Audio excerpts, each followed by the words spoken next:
राजस्व समाधान शिबिराच्या निमित्तानं या व्यासपीठावर उपस्थित असलेले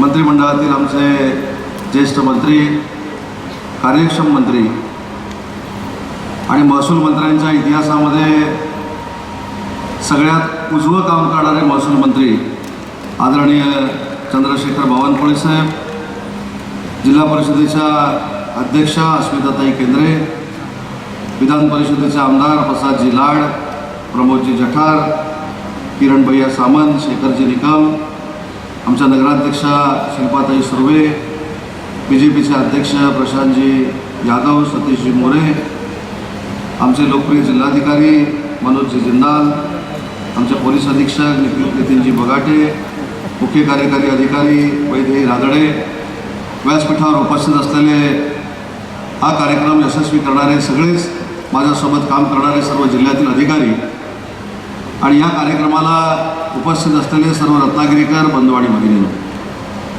मी रत्नागिरी जिल्ह्याच्या वतीनं जिल्ह्याचा पालकमंत्री म्हणून आदरणीय चंद्रशेखर बावनकुळे साहेबांना मनापासून धन्यवाद देतो आणि त्यांचं जिल्ह्यामध्ये स्वागत करतो.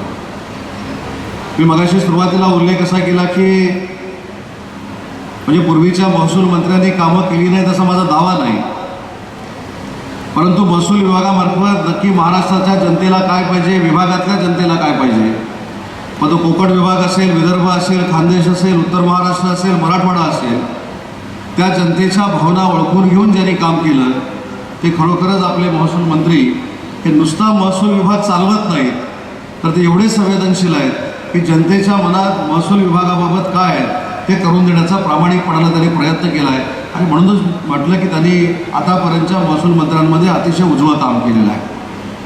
मुख्यमंत्री बळीराजा शेतपाळण रस्ता, बावनकुळे साहेब, हा आमच्या दृष्टीनं अतिशय महत्त्वाचा उपक्रम आहे. आज पश्चिम महाराष्ट्र असेल, विदर्भ असेल, याची भौगोलिक परिस्थिती वेगळी आहे आणि विशेषतः रत्नागिरी, सिंधुदुर्ग आणि रायगड जिल्ह्याची म्हणजे तळ कोकणाची भौगोलिक परिस्थिती वेगळी आहे.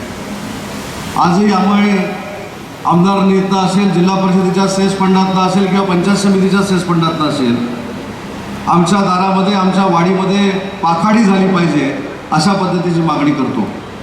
आता पाखाडी हा शब्द कोकणातल्या लोकांना आणि रत्नागिरी जिल्ह्यातल्या लोकांना माहिती आहे. पाखाडी म्हणजे चिऱ्यानं बांधलेली पायवाट आणि ही आमची सगळ्यांची मागणी असताना तुम्ही त्याच्या पुढचा निर्णय घेतला आणि वाडी वस्त्यांवर काँक्रिटीकरणचे रस्ते झाले पाहिजेत म्हणून महाराष्ट्रातला ऐतिहासिक निर्णय झाला आणि गल्लीबोळातले रस्ते हे काँक्रिटीकरण होण्यासाठी मुख्यमंत्री बळीराजा शेतपाळण रस्त्याची योजना ही आपण नुसती आणली नाही तर त्याचे पैसे देखील आपण वितरित केले.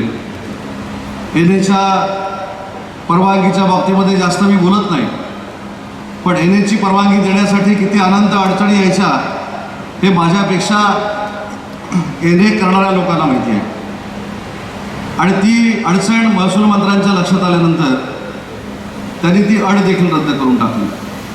तुकडेबंदी असेल, कुळवैवाटीच्या कायद्यामधली सुधारणा असेल, शेतजमीन कौटुंबिक वाटणी असेल, एक जिल्हा एक नोंदणी मुद्रांकाची असेल किंवा शेतकऱ्यांना गौण खनिज स्ववापरकरिता रॉयल्टी माफ असेल, असे ऐतिहासिक निर्णय महाराष्ट्र राज्याचे महसूल मंत्री म्हणून आपण घेतले आणि मला अभिमान आहे या मंत्रिमंडळामध्ये तुमचा एक सहकारी म्हणून मी या मंत्रिमंडळामध्ये काम करतोय. म्हणजे जशी तुमच्या इतिहासामध्ये नोंद होईल राजकीय की तुम्ही हे निर्णय घेतले, आमच्या इतिहासामध्ये नोंद होईल की तुम्ही निर्णय घेत असताना आमच्यासारखा कार्यकर्ता त्या मंत्रिमंडळामध्ये होता. एवढे चांगले निर्णय महसूल मंत्री म्हणून तुम्ही घेतलेले आहेत. आता खरं तर तुम्ही इथे साहेब आलेला आहात. प्रसाद लाड साहेबांनी भाषण करत असताना त्यांची एक व्यथा या ठिकाणी व्यक्त केली, तसं तर माझी पण व्यथा मला इथे व्यक्त करावी लागेल. ते बोलताना असं म्हणाले की तुम्ही प्रदेशाध्यक्ष असताना ते कोकणाचे प्रभारी होते, आता ते प्रभारी नाही, त्याची जाणीव त्यांनी तुम्हाला करून दिलेली आहे.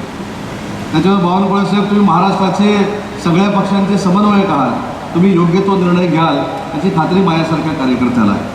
कारण विक्रांतच्या मतदारसंघातलं भाषण विक्रांत साहेबांचं काल ऐकलं आणि साहेब असं म्हणाले की विक्रांतजींच्या पहिल्या वाढदिवसाच्या निमित्तानं म्हणजे मागच्या वाढदिवसाच्या निमित्तानं ते आमदार नव्हते आणि मी भाषणात असं सांगितलं की पुढच्या वाढदिवसाला जेव्हा मी येईन तेव्हा विक्रांतला मी आमदार करेन असं साहेब तुम्ही आश्वासन हे विक्रांतला दिलेलं होतं. कोकणवासियांची अपेक्षा म्हणून तुमच्या उजव्या बसलेल्या माणसाला देखील काहीतरी आश्वासन द्या, ही माझी आपल्याला मनापासूनची विनंती आहे. पण प्रसाद लाड असतील, प्रमोद जठार असतील, निरंजन डावखरे असतील, आमचे विक्रांत पाटील असतील, हे महायुतीतले विधान परिषदेचे आमदार म्हणून आमच्यावर अतिशय चांगल्या पद्धतीनं काम करत आहेत आणि चांगल्या पद्धतीनं काम करत असताना विधायक कामं प्रत्येकाच्या मतदारसंघामध्ये म्हणजे कोकणामध्ये झाली पाहिजे अशा पद्धतीची मागणी ही कायमस्वरूपी जिल्ह्याचा पालकमंत्री म्हणून या सगळ्यांची माझ्याकडे असते. आणि म्हणून महायुतीच्या सरकारमध्ये काम करत असताना देवेंद्रजींच्या नेतृत्वाखाली असेल, एकनाथ शिंदे साहेबांच्या नेतृत्वाखाली असेल किंवा सुनेत्रा वहिनींच्या नेतृत्वाखाली असेल, जनतेला जे आवश्यक आहे ते देण्याचा प्रयत्न मंत्री म्हणून आम्ही सगळे करतोय. आणि हे करत असताना बावनकुळे साहेब, हा तुमच्या कौतुकाचा सोहळा नाही, परंतु काही गोष्टी जनतेला देखील कळल्या पाहिजे. मी सुरुवातीला राष्ट्रवादी काँग्रेस पार्टीमध्ये काम करायचो. प्रशासन कशा पद्धतीनं चालवलं पाहिजे हे आम्ही जर कोणाकडनं शिकलो असेल ते स्वर्गीय अजितदादांकडनं शिकलो. आणि आज अजितदादांनंतर प्रशासनावर पकड असलेला नेता म्हणून आम्ही बावनकुळे साहेबांकडे बघतो. हे सांगितलं तर चुकीचं ठरणार नाही. एवढी ताकद चंद्रशेखर बावनकुळे साहेबांच्या कार्यप्रणालीमध्ये आहे. आणि म्हणूनच काही गोष्टीची रत्नागिरी जिल्ह्यासाठी मी बावनकुळे साहेब मागणी करतो. मला खात्री आहे की तुम्ही ही मागणी मान्य केल्याशिवाय इथं जाणार नाही. आणि तुम्ही जी मागणी भाषणामध्ये मान्य करता त्याचं GRमध्ये रूपांतर होतं हे देखील मला माहिती आहे. आणि म्हणून जिल्हाधिकारी कार्यालय जे आमचं सुरू आहे, ॲडमिनिस्ट्रेटिव्ह बिल्डिंग साहेब महाराष्ट्रातली सगळ्यात नंबर 1 ही रत्नागिरीमध्ये होते, आपण बघितली असेल. परंतु साहेब माझी आपल्याला विनंती आहे, तहसीलदार ऑफिस असेल, प्रांत ऑफिस असेल, ॲडमिनिस्ट्रेटिव्ह बिल्डिंग असतील, याची टेंडर करत असतानाच त्यांच्या फर्निचरची देखील तरतूद झाली पाहिजे. आज 2-3 महिन्यामध्ये ही सगळी इमारत उभी राहणार आहे, पण ही इमारत उभी राहिल्यानंतर त्याच्यामध्ये फर्निचरचीच तरतूद केलेली नाही. तर माझी आपल्याला विनंती आहे की जी महाराष्ट्रातली सगळ्यात चांगली प्रशासकीय इमारत या ठिकाणी उभी राहते त्याच्यामध्ये 20 कोटी रुपयाची तरतूद ही आपण या फर्निचरसाठी करणं आवश्यक आहे. लांजा असेल, राजापूर असेल, रत्नागिरी असेल आणि संगमेश्वर तालुके असतील, आमचा शेखर निकम साहेबांचा तालुका असेल, तुम्ही रागानं बघू नका, तुमचं पण नाव घेतोय, शेखर निकम साहेबांचा तालुका असेल, तर आम्ही एक योजना काढली साहेब गतिमान प्रशासनमधनं. आणि प्रत्येक विभाग स्तरावर सर्कल ऑफिस असलं पाहिजे, तलाठी ऑफिस असलं पाहिजे, ही भूमिका घेऊन आता जिल्ह्यामध्ये आम्ही काम करतोय. तर उर्वरित असलेल्या सगळ्या तालुक्यांमध्ये ही कार्यालय करण्यासाठी आपण निधी उपलब्ध करून द्यावा ही देखील माझी महसूल मंत्री म्हणून आपल्याला विनंती आहे. राजापूर असेल, लांजा असेल, हा भाग देखील समुद्रकिनारी आहे. मी राजापूर मतदारसंघ, या मतदारसंघाला देखील समुद्रकिनाऱ्याची झालर आहे. तर या ठिकाणी पर्यटक मोठ्या पद्धतीने येतात, मुंबईकरांची कामं देखील मोठ्या पद्धतीनं असतात. आणि म्हणून या ठिकाणी देखील 50-50 कोटी रुपयाच्या प्रशासकीय इमारती असणं ही अतिशय आवश्यक आहे. आणि आता हे सांगत असताना मगाशी मला शेखर सरांनी असं सांगितलं की त्यांचा प्रस्ताव देखील दाखवला आहे. तर मला असं पालकमंत्री म्हणून वाटतं आणि माझी विनंती आहे की हे 150 कोटी रुपये माननीय बावनकुळे साहेबांनी रत्नागिरी जिल्ह्यासाठी मंजूर करावेत, जेणेकरून येणाऱ्या प्रत्येक नागरिकाला त्याला न्याय मिळाला पाहिजे, त्याची विकासाची कामं झाली पाहिजे, त्याची प्रमाणपत्र मिळाली पाहिजे. आणि दुसरी महत्त्वाची गोष्ट की चिपळूणचा मी उल्लेख केला साहेब, अजून एक महत्त्वाची गोष्ट आमच्याकडे आहे की छत्रपती शिवाजी महाराजांच्या पदस्पर्शानं पावन झालेली ही भूमी आहे, लोकमान्य टिळकांच्या पदस्पर्शानं पावन झालेली ही भूमी आहे, विदा सावरकरांच्या पदस्पर्शानं पावन झालेली भूमी आहे. त्याच्यामुळं रत्नागिरी जिल्ह्याला अतिशय पवित्र असं स्थान जगाच्या पाठीवर आहे. आणि इथे राजकारणी देखील मोठे होऊन गेले. प्राध्यापक गौदंडवते असतील, बॅरिस्टर नागपै असतील, आणि ज्यांनी कुणबी समाजाचं नेतृत्व दिल्लीमध्ये केलं ते कैलासवासी शामराव पेजे साहेब असतील. शामराव पेजे साहेबांच्या नावानं आपण आर्थिक विकास महामंडळ काढलं, परंतु त्या आर्थिक विकास महामंडळ काढल्यानंतर जो माझा कुणबी बांधव या जिल्ह्यामध्ये, रत्नागिरी, सिंधुदुर्ग जिल्ह्यामध्ये, रायगड जिल्ह्यामध्ये राहतो, त्याला आजही एका छोट्या कार्यालयात जावं लागतं आणि बाकीच्या सगळ्या परवानग्या घेण्यासाठी त्याला आपल्या मुंबईला जावं लागतं. तर माझी सगळ्या कुणबी समाजाच्या वतीनं आपल्याला विनंती आहे की कैलासवासी शामराव पेजे आर्थिक विकास महामंडळाच्या प्रशासकीय इमारतीसाठी आपण पैसे देखील मंजूर करावेत आणि 1 एकर जागा देखील शामराव पेजे आर्थिक विकास महामंडळाला द्यावी ही देखील माझी विनंती आहे.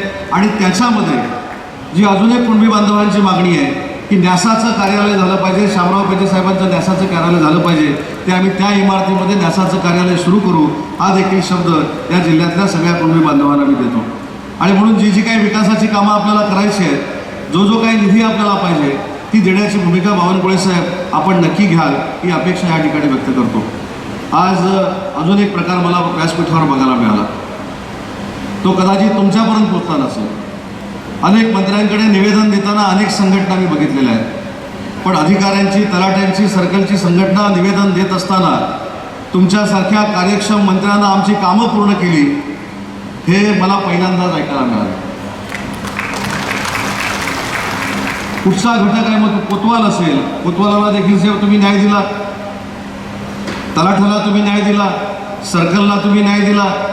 ॲडिशनल कलेक्टरचं प्रमोशन तर मला असं वाटतं की वर्षानुवर्ष थांबलेलं होतं. मला तर असं वाटतं ते धाडस आहे. ॲडिशनल कलेक्टरना एका फटक्यात शेकडो ॲडिशनल कलेक्टरना प्रमोशन देण्याचं ऐतिहासिक काम जर कोणी केलं असेल तर ते बावनकुळे साहेबांनी केलं. याचा सार्थ अभिमान मंत्रिमंडळातले त्यांचे आम्ही सहकारी म्हणून नक्कीच आम्हाला आहे. आणि म्हणून महायुतीच्या सरकारमध्ये काम करत असताना काही लोक टीका टिप्पणी करतात, परंतु टीका टिप्पणीच्या पलीकडे जाऊन विकास करणं आणि लोकांना विश्वासात घेऊन त्यांचं काम करणं हा आमचा कायमस्वरूपी अजेंडा राहिलेला आहे. आणि त्याच्यासाठी देखील महसूल मंत्री बावनकुळे साहेबांनी फार मोठी ताकद उभी केलेली आहे. आज राज्याचा उद्योगमंत्री म्हणून मी काम करतो. आम्ही अभिमानानं सांगतो की आशिया खंडातलं महाराष्ट्र औद्योगिक विकास महामंडळ असं एक महामंडळ आहे की ज्याच्याकडे सगळ्यात जास्त जमीन आहे, जवळजवळ 2.5 लाख एकर जमीन.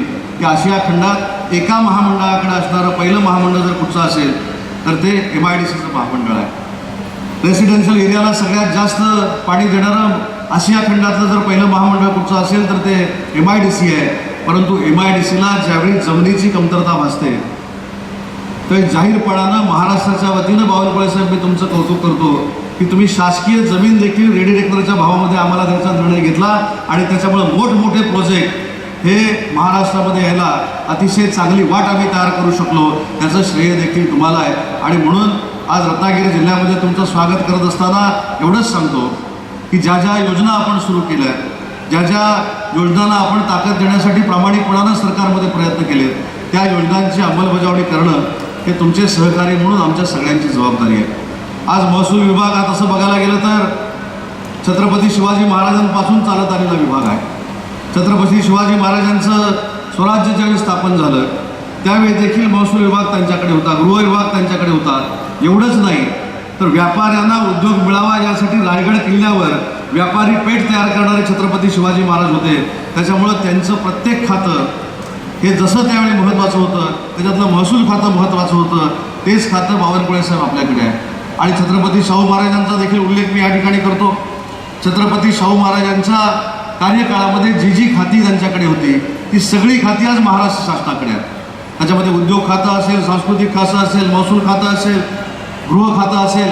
या 2 राजांचा वारसा घेऊन आपण सरकार चालवतोय आणि त्या 2 राजांना अभिप्रेत असलेलं काम चंद्रशेखर बावनकुळे साहेब महाराष्ट्रामध्ये करतायत. त्याबद्दल पुन्हा एकदा रत्नागिरी जिल्ह्याच्या वतीनं आणि महाराष्ट्राच्या वतीनं मी बावनकुळे साहेबांना मनापासून धन्यवाद देतो. त्यांचं रत्नागिरीमध्ये पुन्हा एकदा स्वागत करतो आणि माझं मनोगत संपवतो. जय हिंद, जय महाराष्ट्र. टाइम्स डिजिटलला लाईक करा, शेअर करा, सबस्क्राईब करा आणि बेल आयकॉन दाबायला विसरू नका. Times digital.